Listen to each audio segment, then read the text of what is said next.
ආයුබෝවන් එසේ ලැබ්‍රි මගේ YouTube channel එකට ඔයාලා සෑම ආදරෙන් පිළිගන්නවා. අද මේ වාක්‍ය රචනා වීඩියෝ එකෙන් ඔයාලා ඉගෙන ගන්න යන්නේ හෙළේ මහා ගත්කරු මාටින් වික්‍රමසිංහ මැතිතුමා ගැන ආදර්ශ වාක්‍ය රචනාවක්.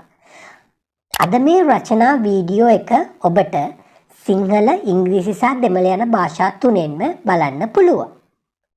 රචනා වීඩියෝ එක බලන්න කලින් මගේ එසේ ලැබ්‍රි YouTube channel එක subscribe කරලා ඉන්න. එහෙනම් දැන් අපි රචනා වීඩියෝ එක බලමු.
වීඩියෝ එක අවසන් වෙනකම් රැඳී සිටියට ඔයාලා සෑමට ස්තුතියි.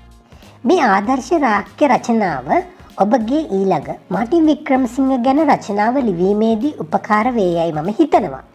ඉතින් ඔයාලා මේ වීඩියෝ රචනාව ගැන මොකද හිතන්නේ කියලා මේ වීඩියෝ එකට පහලින් කමෙන්ට් කරන්න. මේ වීඩියෝ එකට කැමති නම් like button එක ඔබලා like කරන්න, ඔබේ යාළුවන්ට share කරන්නත් අමතක කරන්න එපා. එසේ ලැබ්‍රි මගේ YouTube channel එක subscribe කරලා bell icon එක select කරන්න අමතක කරන්නත් එපා. එතකොට අලුත් වීඩියෝ එකක් දාපු ගමන් ඔයාලට දැනගන්න පුළුවන්.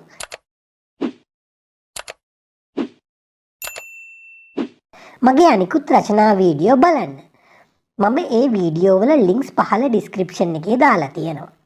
ඉතින් එහෙනම් මගේ ඊළඟ වාක්‍ය රචනා වීඩියෝ එකෙන් හමු වෙමු.